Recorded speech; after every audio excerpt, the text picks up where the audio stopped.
او دا د ښځو فطرت دی ګورې که د یوې له د معمولي شی راوړو نه بل شتي ورسره بیا به قصدن عمدن اوستا نه دا پیسې لګوي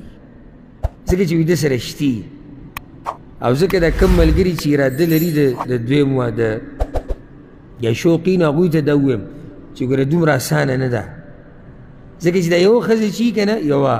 نو دا اکثر د خاوند په مال باندې ډېره زیاته خفه کېږي او چې ونه لګي او داسې چې سړیتوب پکې او مینه محبت خو چې دوه دې راوستې په مقابله کې شي او درې او څلور نو دوی ګوره بیا کله ناکله پکې دا یېره کړي چې د خاوند مال لګي ولې لګي خو چې اوس زموږ دا کار څه شي دا وشي او زموږ یو دغه جوړ شي موږ هم خرچه دغه کړه نو د پیغمبر صلی الله علیه وسلم بیبیانو هم خرچې غوښتې ابو بکر صدیق رضی الله عنه پاسېد په عایشې پسې د ګزار دپاره نو حفصه رضی الله عنها پسې پاسېد عمر بن خطاب د ګزار دپاره